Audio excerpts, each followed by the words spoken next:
তাড়াতাড়ি একবার বাইরে আয় না।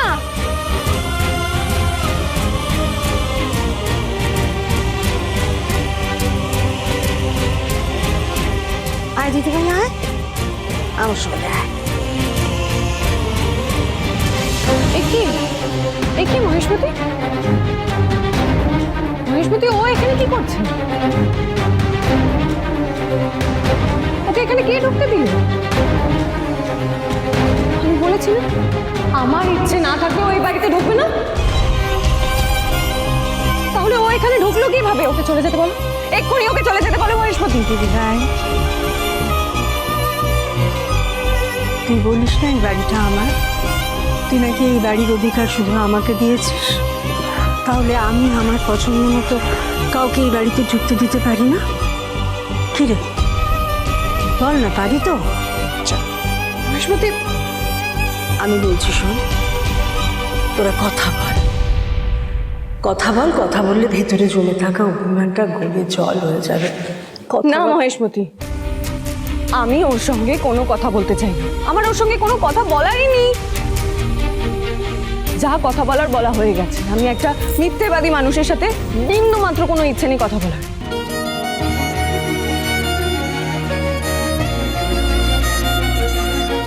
গৌরী, গৌরী তোমাকে কিচ্ছু বলতে হবে না, কিন্তু তুমি আমার কথাটা একবার শোনো।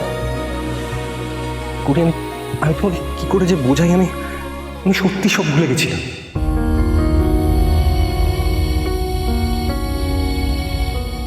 ভুলে গেছিলাম বলেই আমি তোমাদের সাথে এত খারাপ ব্যবহার করেছি, তোমাকে অপমান করেছি। এখন যখন সবটা মনে পড়ে গেছে তখন নিজের উপরেই বেশি রাগ হচ্ছে। দেখো গৌরী, আমি বাড়িতে ফিরতে চাই না, আমার কিন্তু আর কোনো উদ্দেশ্য নেই। আমি তোমার থেকে ক্ষমা চাইতে এসেছি।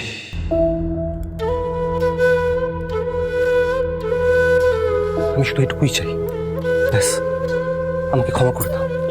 দিদি ভাই গৌরী, আরে ছেলেটা বড্ড কষ্ট পাচ্ছে গৌরী।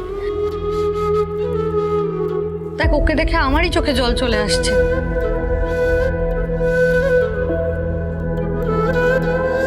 আচ্ছা, এতবার করে ক্ষমা চাইছে যখন, ক্ষমা করে দে না শোনো। হ্যাঁ গৌরী, আমারও কিন্তু সেটাই মনে হয়। দেখ, তুই তোকে ভালোবাসিস, বল? ভালোবাসা মানুষকে কেউ কষ্ট পেতে দেয়? ঠিকই তো বলছে, ওরা কত কষ্ট পাচ্ছে দেখ ছেলেটা। তোমরা শুধু ওর কষ্টটাই চোখে দেখতে পেলে, আর আমার কষ্টটা সেসব কিছু না।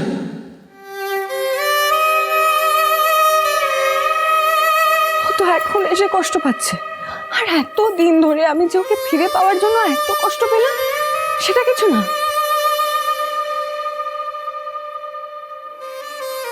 আমি একাই ওর কথা ভেবে যাব, ও তো আমার কথা ভাবেইনি।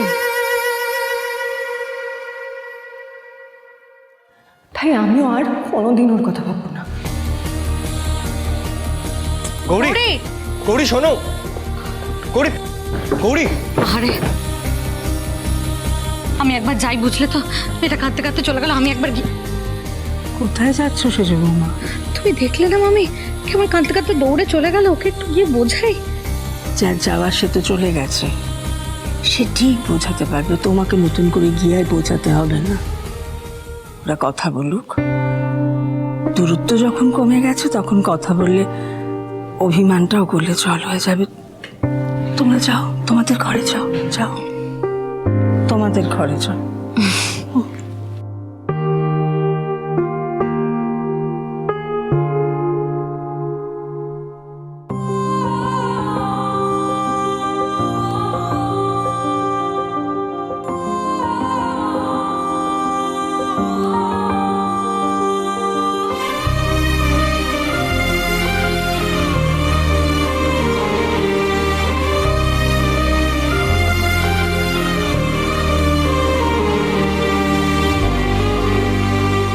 না না, আমার তো সেই অধিকার নেই এখন।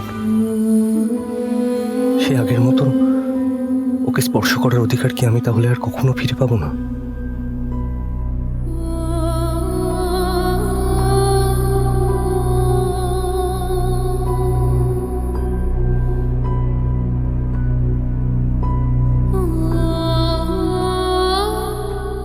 ক্ষমা করবে গৌরী?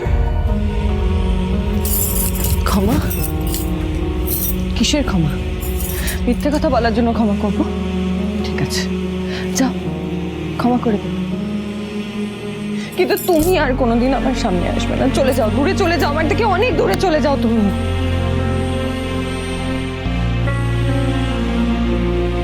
ঠিক আছে, আমি অনেক দূরে চলে যাব, কিন্তু তার আগে একবার জোর করে নয়, মন থেকে আমাকে ক্ষমা করো গৌরী, প্লিজ। আমি জানি আমি ভুল করেছি, কিন্তু তখন যদি আমার পুরনো কথা মনে থাকতো, আমার স্মৃতি যদি আমার সাথে থাকতো, তাহলে আমি এরকম কাজ কখনো করতে পারতাম না। পারতে, তুমি ঠিক পারতে। তোমার মনে নেই তুমি আমার থানায় কি বলেছিলে? তুমি বলেছিলে তোমার সব মনে পড়ে গেছে। যে এতদিন ধরে আমার পাশে থেকে আমাকে সব সত্যির মুখে এনে দাঁড় করিয়েছে, সে আমার কি হয় আমি সেটা বুঝতে পারবো না ভেবেছো? তাড়াতাড়ি আমাকে তোমাদের কাছে ফিরিয়ে নিয়ে চলো। তোমাদের ছাড়া আমি এখানে ভালো থাকবো না। আমি সেই চেষ্টাই করছি। আমি খুব তাড়াতাড়ি তোমাকে এখান থেকে নিয়ে যাবো। আমার চোখে চোখ রেখে এত বড় মিথ্যেটা বলার পরেও কি করে ভাবতে পারো যে আমি এত সহজে তোমাকে ক্ষমা করে দেবো, সব মেনে নেব?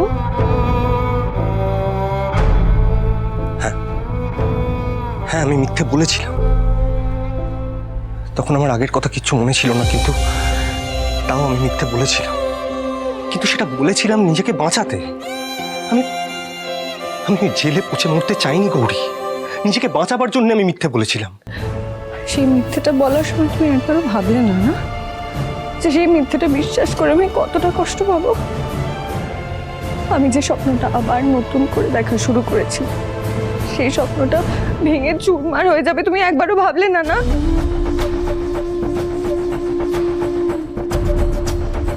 কি করে বুঝবো বলো তো যে তুমি আবার আমায় মিথ্যে বলছো না? ভোলানাথের মন্দির, ওখানে ঠাম্মির সাথে পুজো দিতে গিয়ে আমাদের প্রথম দেখা। তারপর তুমি আমাদের বাড়িতে এসেছিলে আমার ছবি তুলতে।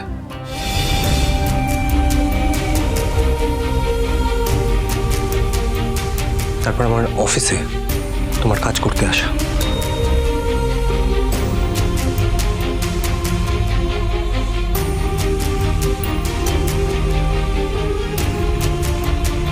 তারপরে মন্দিরে গিয়ে আমাদের বিয়ে।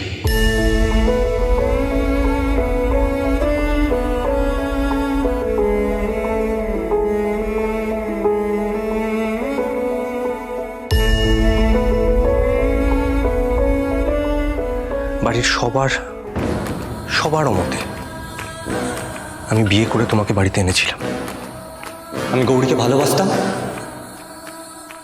ওকে বিয়ে করেছি, কিন্তু তারপর তুমি তোমার মিষ্টি স্বভাবে সবার মন জয় করে নিলে, আর তার সঙ্গে আমার ভালোবাসা। এবার কি মনে হচ্ছে আমি সত্যি বলছি না মিথ্যে?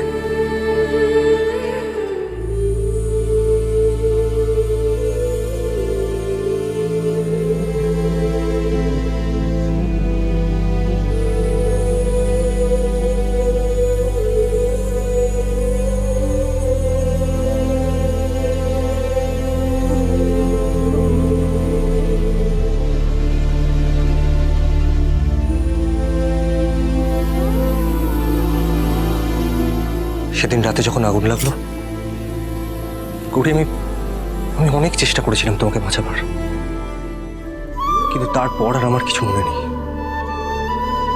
কিন্তু কাল রাতে যখন আমার দোকানে আগুনটা লাগলো,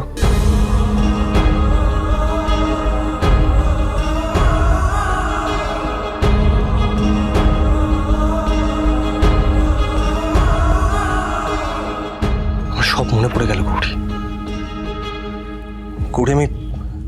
আমি জানি এই কদিনে আমি কত ভুল করেছি, তাই ক্ষমা চাওয়া ছাড়া আমার আর কোনো উপায় নেই। কিন্তু গৌরী, তুমি যদি আমায় ক্ষমা না করো, তাহলে তাহলে এই অপরাধ বোধ নিয়ে তুমি মরতেও পারবো না।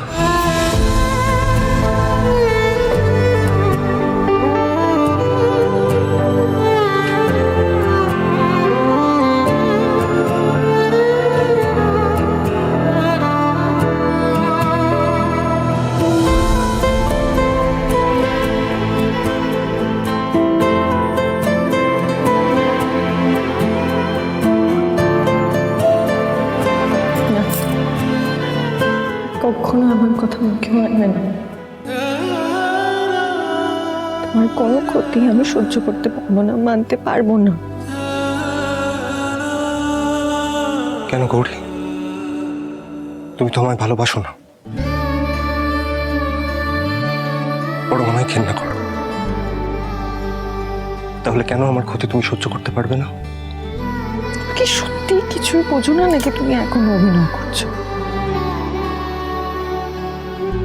জীবনে সবকিছুই তো তুমি হাত ধরে আমাকে বুঝিয়ে দিয়েছো, এটা বুঝিয়ে দাও। গৌরী, আমি তো তোমাকেই ভালোবাসি,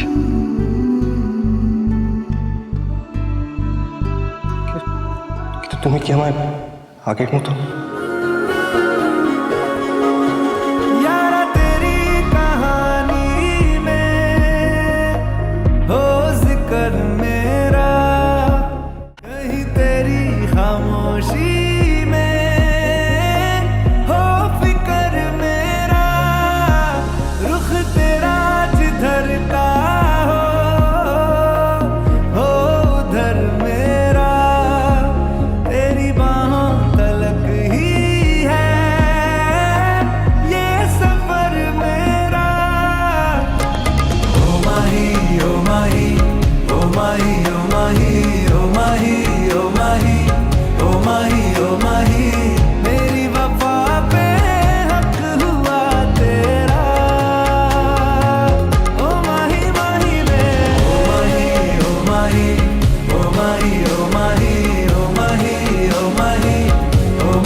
কি দৃশ্য দেখে ফেললাম! ছি ছি ছি ছি ছি, শিউলি তোর বয়স বেড়েছে, কাণ্ড জ্ঞান বাড়েনি। কাকিয়া বলো না, তুমি বলো কি বলতে এসেছিলে?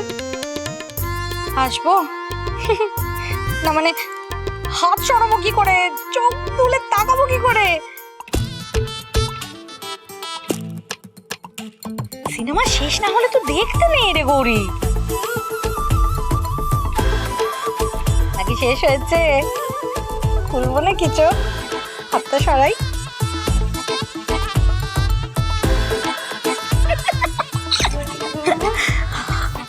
আর বলো না মামি, তোমার কথা শুনে যদি আমি এখানে না আসতাম এই দৃশ্য দেখতেই পেতাম না। উফ কি দেখলাম, একবারে মানে কি বলবো, পয়সা উসুল। কাকিয়া কাকিয়া এসব কি হচ্ছে? এইসব কিন্তু একদম ঠিক হচ্ছে না। একদম ঠিক হচ্ছে, সব ঠিক হচ্ছে, তুই বলে দিবি আমাকে। এটাই তো চেয়েছিলাম আমরা। তোদের মধ্যে মান অভিমান মিটে গেছে, এর চেয়ে ভালো আর কিছু হতে পারে বল? হ্যাঁ দিদি ভাই, সব ঠিক আছে, মানে শরীর মন সব ঠিক আছে। হ্যাঁ ঠিক আছে। আমাকে বলবি এরপরে যদি রুদ্র দাদু ভাই কোনো রকম দুষ্টুমি করে না, আমি ওর। মহেশমতি মহেশমতি মহেশমতি, ওকে কিছু বলো না। বাবা এত এই এতর জন্যই তো বলছি, এতটাই তো ভালো। ওদের প্রেমের না একটা পরিণতি দেয়া হোক, জানো তো? এ কি শুনলাম, আবার পরিণতি কেন? কিংবা ওদের তো বিয়ে হয়ে গেছে আগে। খেয়েছো নাকি বিয়েতে এসে সেজেগুজে? খেয়েছিলে? দেখেছো বিয়েটা? না। তাহলে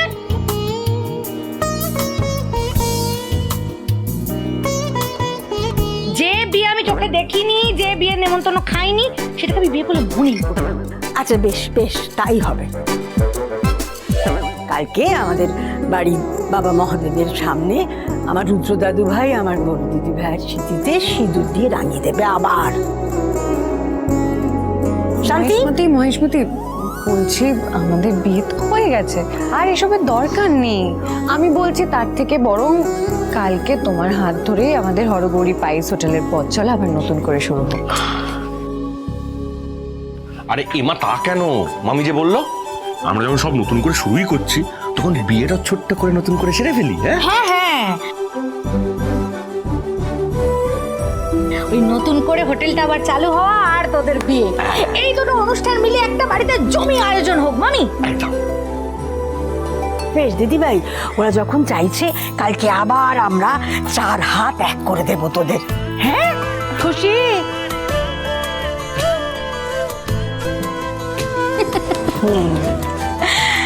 তাহলে কি বুঝলেন, আগামীকাল আমাদের হরগৌরী পাইস হোটেল আবার নতুন করে চালু হচ্ছে।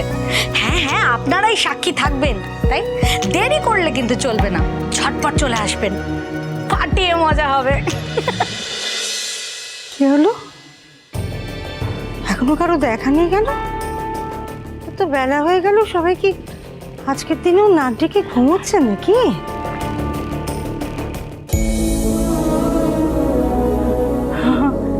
তোমরা উঠে গেছো? হ্যাঁ, তোমাদের মতো আমার দিদি ভাইও এত বেলা অবধি শুয়ে থাকে না। ও কি যে করছে আজকের দিনে। কে গৌরী? ও তো অনেক ভোরে উঠে পড়েছে, অনেকক্ষণ হয়েছে। ও উঠে পড়েছে? কোথায় সে, কোথায়? ওই কি বললো গঙ্গা মাটি আনতে যাবে, নতুন উনুন না কি বেশ বানাবে, তাই।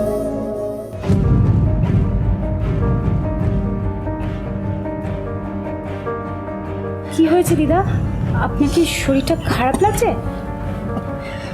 তো বার করে বারণ করেছি, তবু এক এক গঙ্গায় গেল। আমার একটা কথাও যদি শুনে, সেই বাবার মতো একা একা গঙ্গায় চলে গেল। তোমরা বারণ করতে পারলে না? আজকের দিনে একা যেতে দিলে কেন? তোমরা বারণ করতে পারতে তো। কারণ আমাকে কিছু একটা করতে হবে, নাহলে যদি কোনো বিপদ ঘটে যায় আমাকে আনতে যাবো।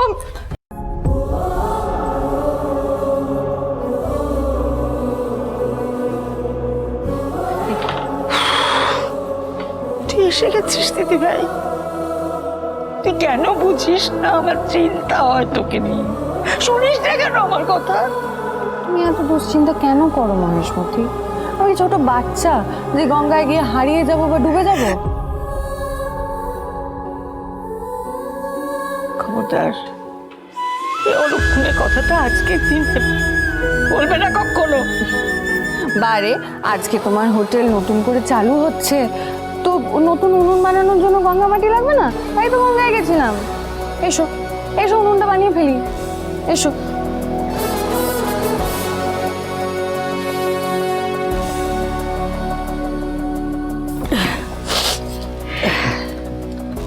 গৌরী, তুমি একা কেন করবে?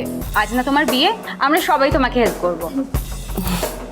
থ্যাংক ইউ, কিন্তু এই উনুনটা আমি একাই বানিয়ে ফেলতে পারবো, তোমরা চিন্তা করো না। আর আমার বিয়ে যেমন হওয়ার তেমনই হবে। বরং আমার উনুন বানানো হয়ে গেলে তোমরা একটু দেখে বলো ঠিকঠাক হয়েছে কিনা।